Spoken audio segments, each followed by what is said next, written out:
Hola, mi nombre es Kenneth Trejos y el día de hoy vamos a ver más allá de los enlaces, el poder oculto de las interacciones no covalentes. Si vamos a hablar de interacciones no covalentes, entonces también tenemos que tratar qué es un enlace covalente y qué es una interacción iónica. Si vemos de este lado, vemos que tanto carbono como hidrógeno los une una línea. Esa línea es la representación de un enlace covalente, que se da por compartir electrones entre cada uno. Al cambio, en este otro caso, vemos una separación, ya que en este caso es una interacción iónica entre el ion de sodio positivo y el ion de cloro negativo. Ambos iones, al estar ya cargados, van a tener cierta atracción y eso es lo que conocemos como una interacción iónica. Como vemos en el caso de un enlace covalente, pueden también tener distancias diferentes. En este caso vemos la distancia entre el enlace covalente de carbono y carbono, que es de 153 nanómetros, y allá en el fondo de la molécula podemos ver el enlace carbono-hidrógeno, que tiene una distancia de 0.109 nanómetros. Entonces, las distancias entre enlaces covalentes también pueden variar. En sí, ¿qué sería entonces una interacción no covalente? Para eso tenemos la bella molécula de ADN. En esta molécula de ADN vemos que sus dos hélices están unidas entre sí. Dámoslo un poquito más grande, ¿ok? Si lo vemos ya así, claramente, vemos como cada hélice que viene, las dos líneas de ADN, están unidas entre sí por lo que se conoce como puentes de hidrógeno. Y esos puentes de hidrógeno son una interacción no covalente. Para ello, tenemos que mencionar entonces los tres tipos de interacciones no covalentes más comunes. Aquí, como vemos una hermosa playa, vamos a representar con eso la interacción del hondo. ¿Por qué? Porque las olas poco a poco pueden ir moviendo la arena, los granitos de arena. En la interacción del hondo, realmente lo que vemos es que el movimiento de electrones que hay en una molécula puede generar un leve dipolo.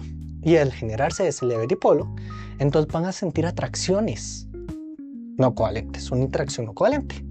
En ese caso, cuando generamos el dipolo, una vez ya generado, eso es como un dominó. Empieza a caer uno tras otro y hace que las moléculas se puedan atraer entre sí. Y eso es lo que se llama una interacción de London. Entonces, en una interacción de London podemos representarlo como con una molécula de pentano, donde vamos a tener una molécula y esta se va a ver atraída con otra molécula.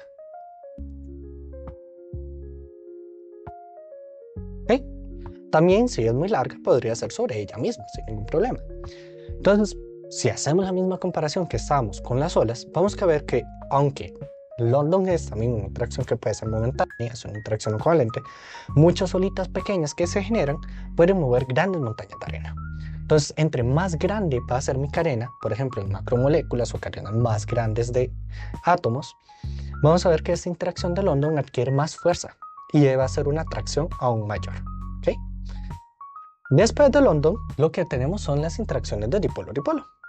Esas podemos semejarlas un poquito con lo que serían imanes. ¿A qué me refiero con esto? Una parte que está parcialmente negativa va a interactuar mejor con una parte que está parcialmente positiva. En este caso, podemos representarlo con acetona. En acetona tenemos un átomo, que es el oxígeno, que es parcialmente más electronegativo. Entonces va a generar un pequeño dipolo con una carga parcial negativa. Como es más electronegativo, en mi carbono se va a generar un dipolo parcialmente positivo. Eso quiere decir que la atracción que vayan a tener van a ser como un poco de imanes.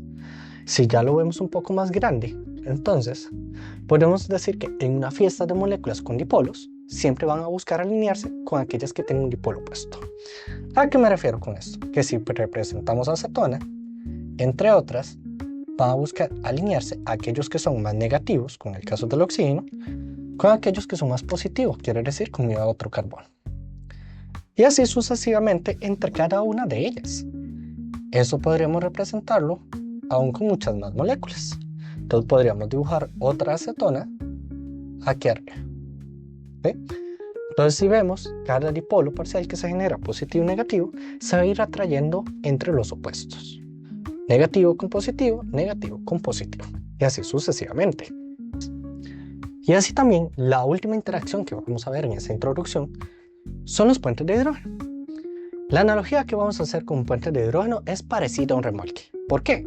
porque tenemos un objeto que espera aceptar mi carreta o mi remolque y el remolque que lo busca él para posicionarse.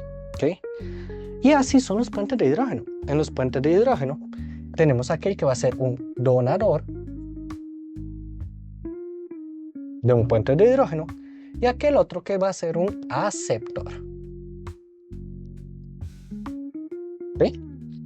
Vean que en este caso podemos decir que tenemos la pieza de remolque que va a donar, está esperando mi remolque, y aquel que lo acepta.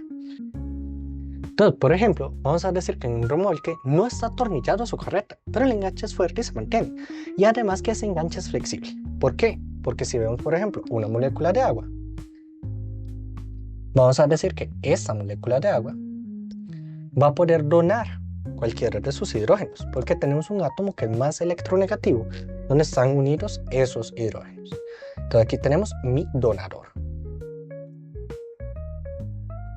de puente de hidrógeno. Y algún átomo que es más electronegativo puede ser un aceptor de puente de hidrógeno. En este caso podría ser otra molécula de agua.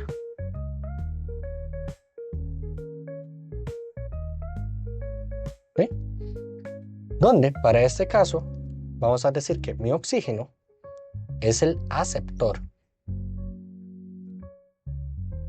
¿Sí? Y la interacción que se da entre ambos es la interacción que conocemos como un puente de hidrógeno. ¿Sí? Entre mi donador y aceptor de puente de hidrógeno.